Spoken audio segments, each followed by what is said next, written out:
Yeah, just quick update, and then you guys can fire away. Guess we talked 2 weeks ago. Not a lot's changed since then. Just kind of one step closer to the beginning of the season. We do have a closed door scrimmage, not this coming weekend, but the following weekend. So obviously everyone's looking forward to that, myself included. Guys been working hard, pretty healthy for the most part. Nothing that other than Jackson's deal, nothing new. Couple minor things that are just typical of practices, but nothing that should impact us once we start playing games. So that's all I kind of got from an update standpoint. So at this point in the season, is games the thing you need to see next to get a true judgment? Is that where you're at? Yeah. Obviously, like I mentioned last time, there's only so much you can improve on in practice when you're playing against yourselves, and that's where I think growth. There's like different periods of growth, but the next part of growth for us is actually getting out there and putting your whole group together and playing against somebody else and getting exposed a little bit, and you can find out a lot about yourself in those moments. That it is no matter how forward thinking you try to be with situations and things that you try to put your team in practice situations through, trying to visualize what's going to happen until you get out there in a game. You're always amazed when you look back at the course of the season that you end up, sometimes you get out there, you end up playing with a lineup that you've never even practiced with before because of foul trouble, because of maybe some injuries, because of a myriad of reasons. So yeah, you just need to. It's time. I know our guys are ready, and I am too. As a coach, what are the things that maybe you don't know until you get to game situation? You said rotations that maybe haven't worked, but are there other things? Yeah, just especially in this time period when you just haven't been in, the foxhole, so to speak. In our situation, we've only, two guys, Jasper and Brennan, that you've actually been in game huddles and game situations. And again, you try to create adverse situations in practice. You try to put them in situations where they have to come through adversity together. But there's nothing like actually being in a game against someone else and finding yourself down or up big, or just all the ebbs and flows of games, and how can you stay together in those moments, and what little types of leadership each guys can exhibit in those type of situations. You don't really get that until you play.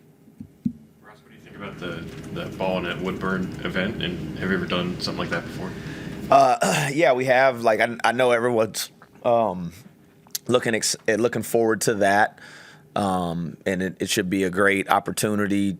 Again, just kind of one step closer to the season, and something that's unique that can tie the community and the program together, and get an opportunity to get those guys out in front of the community of Morgantown and get a chance to meet more people. And we have our exhibition 2 days after that, so I think it's should be an exciting event.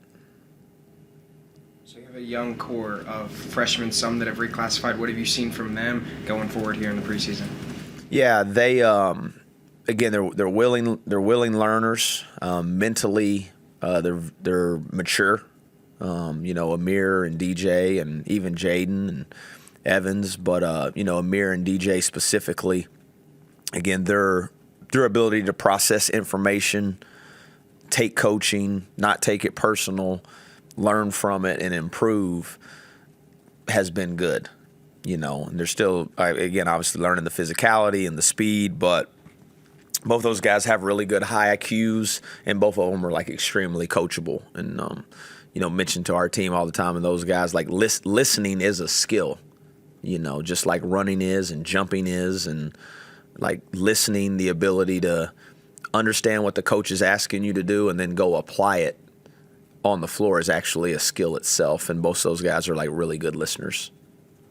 When it comes to closed-door scrimmages, preseason exhibitions, how much do you typically kind of, pre-script, talk with the opposing coach, like, hey, we want to work on this, what do you want to work on, versus let the guys go out and kind of see what happens? Yeah, both. When you have a closed door scrimmage, you'll kind of set the parameters for what you want to do leading into that. If you want to, everybody approaches it different. Some people play a 20-minute half, reset the score, play another 20-minute half, and then maybe play some 10-minute segments after that for some of the lower minute guys. Some people like to do special situations before. Maybe you have a zone segment. Maybe you have a baseline out of bounds segment. So we haven't quite really. We're going to have a closed door scrimmage with Maryland, but we haven't quite discussed exactly how we want to do those things from a parameter standpoint. But the best thing is just getting out there and playing against somebody else, and like anything, you anticipate there's going to be some good, there's going to be some bad, and there's going to be some ugly. That's just the way it is, and so what you want to see, what I would like to see more than anything for that game specifically is just, our team supporting each other, staying together, playing through the negative plays because they're going to happen. That would be, at the height of what I would like to see, knowing that there's going to be a lot go wrong, the first time out. Are we still doing that top secret, can't talk about it? No info, is that still a rule? No, they've changed that. Again, I haven't discussed it with Coach Williams yet exactly what we want to do from a information releasing it, other than just acknowledging it that it is happening. But they have changed that rule, and you can talk about them. You can put the box scores out there. I can discuss post that who played well, who didn't, what I liked. So like anything, there ain't a lot of secrets anymore. Speaking of secrets, how have you gone about packaging your visit weekend when you have recruits come in? A lot of it is just mainly when they can do it. You communicate. I mean, we're pretty flexible with our dates, and so really you're just trying to figure out what works for the family, what works for the student athlete themselves, and when can you get everybody that you need to get here together on the same weekend. If it aligns with a football weekend, I obviously think that's a plus, but that's not always going to be the case. As far as like a schedule and itinerary, are you still working that out a little bit, like trial and error? Like, are there certain parts of town or campus or program that are must features and things you think they need to see, or is it different from player to player? Maybe an older player has seen a little different from player to player. It's going to be, in the spring when you're doing like transfer portal recruiting, it really is like speed dating, and you're to the point with the older players. I mean, they want to be in, they want to be out, they want to see the gym, they want to know their basketball role, the other parts of how it can work for them, and then they're not too interested in seeing much. With your freshmen, they're gonna want to see a little more campus. They're gonna want to see where they're gonna live specifically, and that would be, to me, that's the bigger difference between the two. Really when you're talking about the transfer portal in the spring, I mean, most of those visits are under 24 hours to 36 hours. I mean, they're in and out. Have you highlighted things that you're like, I got to show them this, or they might want to see this, or it's a sunny day, we should bring them here, or are you still figuring that out a little bit? Not necessarily figuring it out. I mean, I think,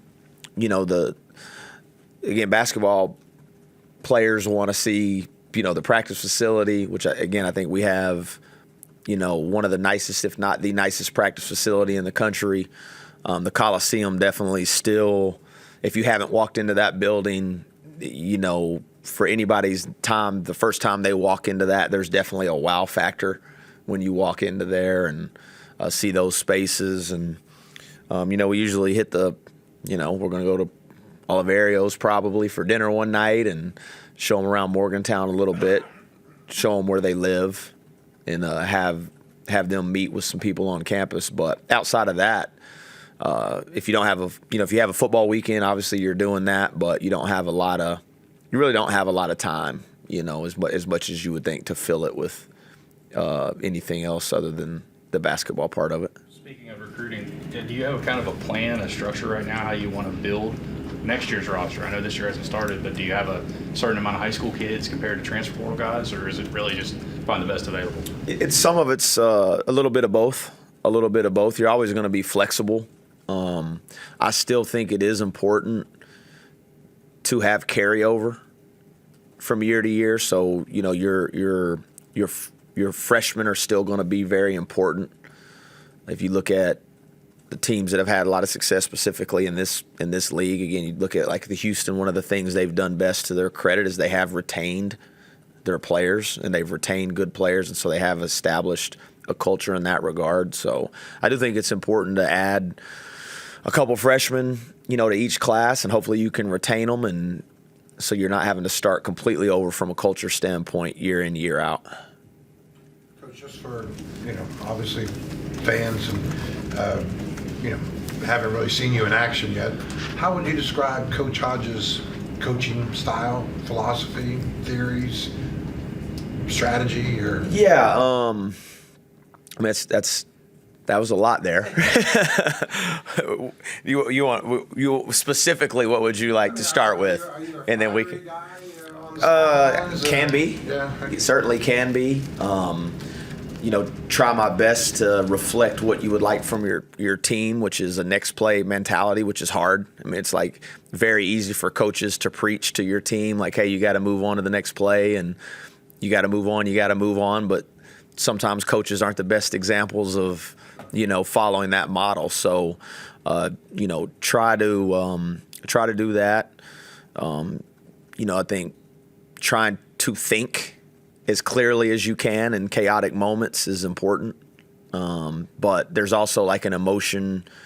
There's an emotion component to the game. It is an emotional, game. It is a fiery game, and I think you got to embody that part too. And just like tell our teams, you want to play with emotion. You just don't want to be emotional, and again, try to embody that.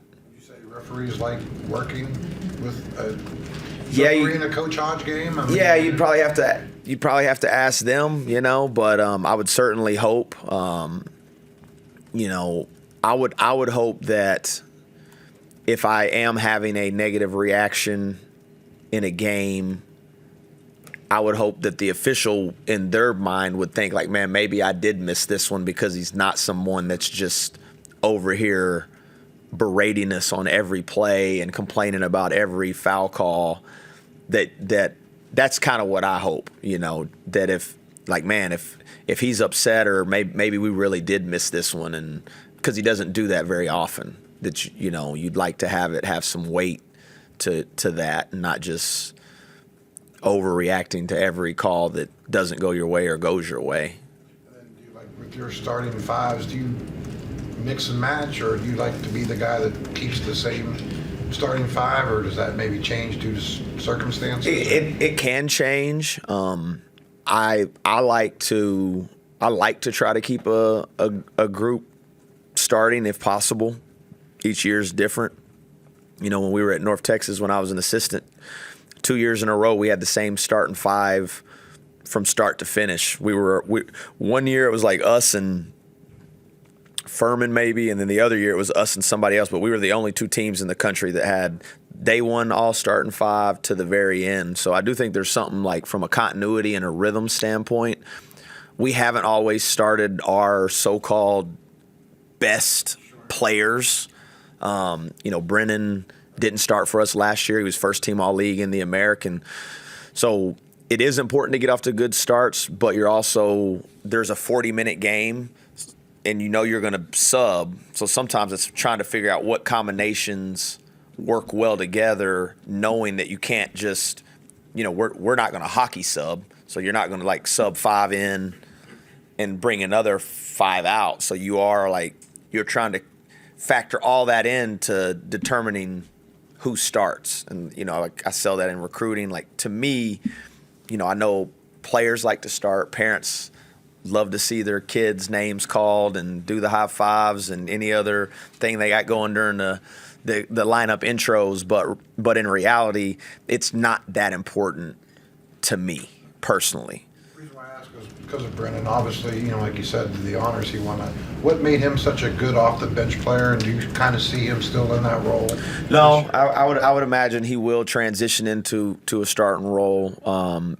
Last year it gave us the ability, because he's so versatile, and so you could sub him in. You could sub him in at the 4, and you could go a little bigger. You could sub him in at the 5 and go a little smaller, kind of depending on what the game needed. It kind of gave you a way to play differently when he was on the floor.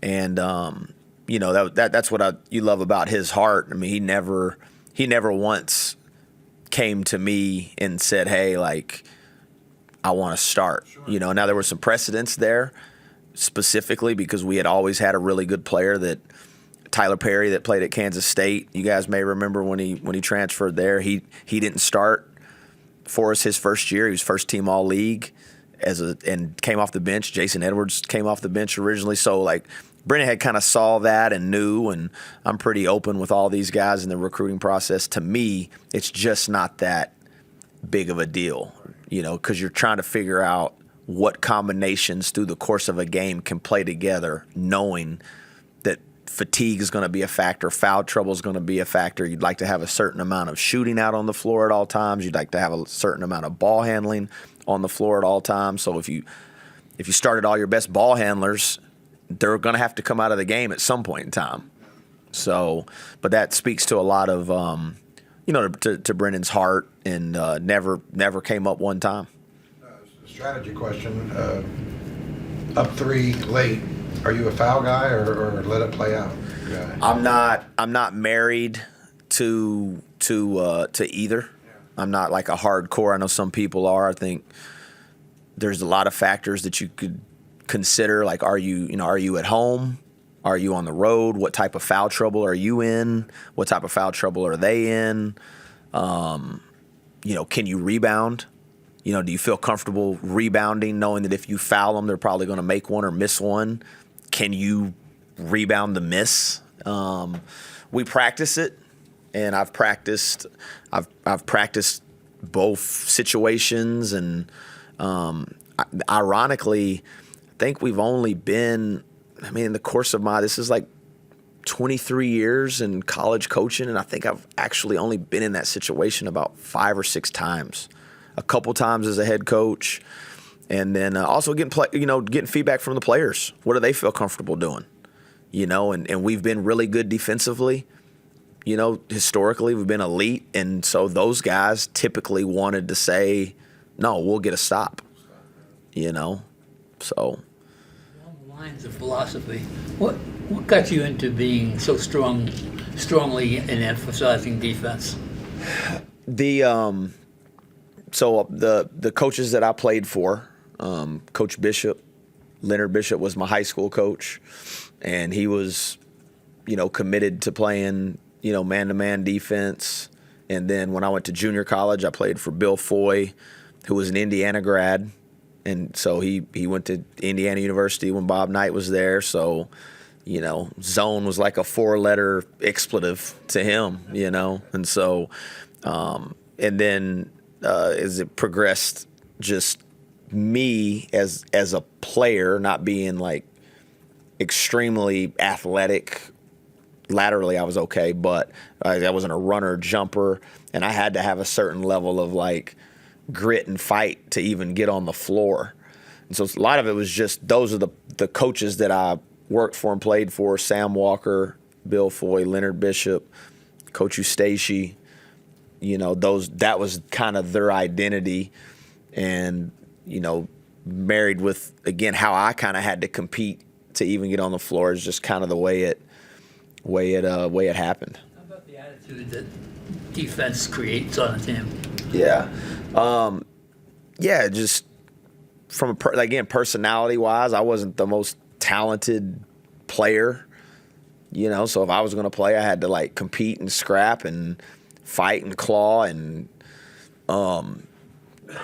you hope your teams kind of take on that personality and get a belief that you're not always going to shoot the ball well, especially on the road. And typically if you're gonna if you're going to win this league, like we've talked about it a lot, you go back and you look at historically, like the team that has the best defense in this league typically wins this league, you know.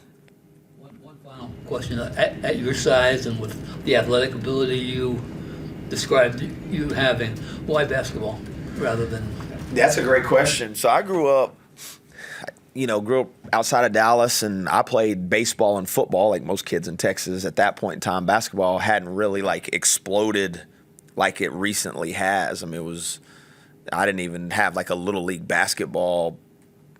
There was like around where I was. I didn't play an organized basketball game until the 8th grade, but just loved the team ethos of, being out there together. Fell in love with the game, process of getting better, and finding ways to, make each other better. And I love those other sports too, still to this day. I mean, I love football, love baseball, but both those sports are harder to make your teammates better by your presence on the floor.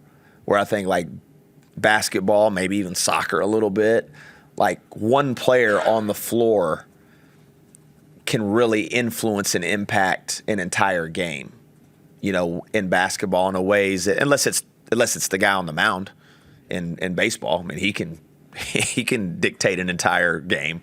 But so I think it was just that, and just the feeling of taking you and 4 other guys and seeing if you can go beat 5 other guys and finding out a way, and just really enjoyed it, I don't know if you can talk about it, but Chance Moore, what does the practice look like for him before the season starts? Yeah, same, no different. Yeah, we're not approaching it any different than we are with any other player, at all. And he does have the ability to play in the closed door scrimmage and our exhibition, and we plan on playing on both of those. Game strategy thing. Seen head coaches that will do all the substitutions themselves. Sometimes they have an assistant that really is designated as the guy who does that. Which way do you do it? A combination of both. We'll talk pretty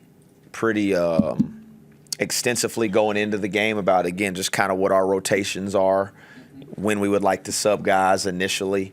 That you're usually trying to script those first couple. Again, we sub pretty quick.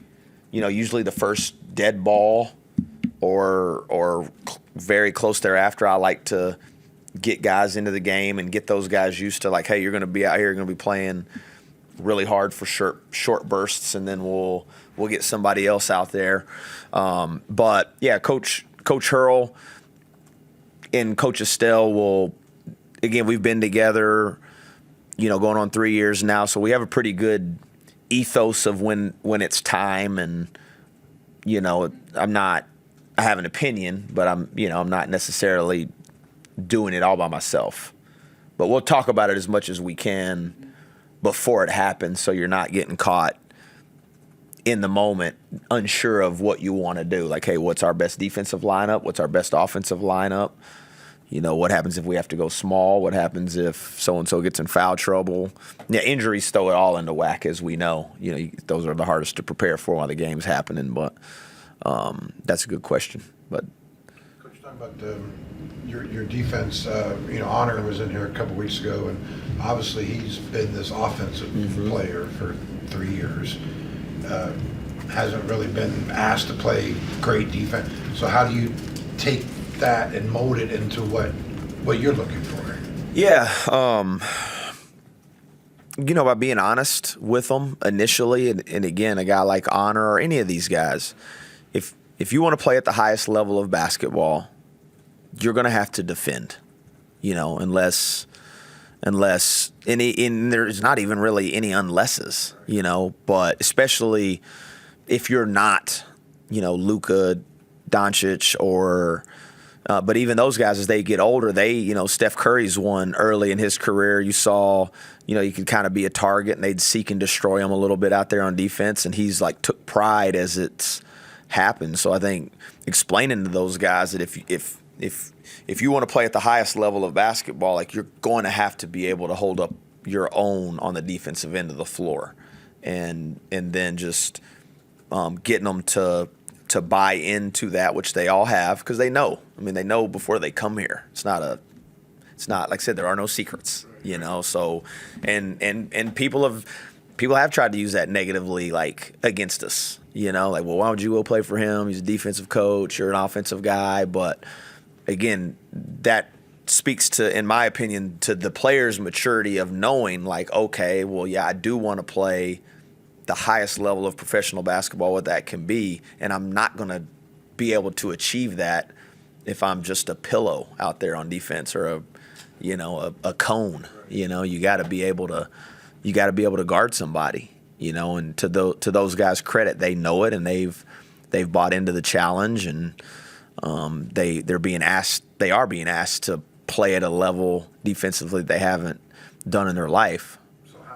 His defensive it's coming, you know, and so you gotta merge all of it. Like, you know, there's the first thing is like, this is the level of effort that's required to be a good defensive player, and then you got to merge that into, like, this is the level of effort combined with the level of intelligence that you need to know, and understanding and IQ, and does no good if you're playing really hard but you're out there fouling people 37 feet from the basket or getting straight line driven. Like, that isn't it, but it's also not standing 5 feet off of people, letting them do whatever they want to do. So, he's bought into it. He's improving. Still get better, like a lot of us. But the first step is them wanting to be a good defender. And typically, if someone wants to do that and they really want to get it, they usually get it. Had him for a little bit. Is Treeson's offense as good as advertised? Yeah, I mean, he has with his size, he has the ability to make shots, and he can get on rolls. He's getting better. He's a good passer, but he's improving in that area, you know, and he's just trying to find that happy medium now of, like, how, you know, being aggressive, you know, within the framework of what we're doing, but, you know, not just jacking either. Not that he's a jacker. Like, I tell, like, even today, I think he comes in here, but, like, I'm usually having to tell him a couple times in practice, like, dude, just shoot the ball. You know, like, you're turning down good shots, and I want him. You want guys like Honor. You want those guys, if they can shoot it, you don't want them turning down shots. Obviously, he led the country in threes. He also led the country in minutes last year. Yeah. How valuable is that? Yeah, he's an incredibly,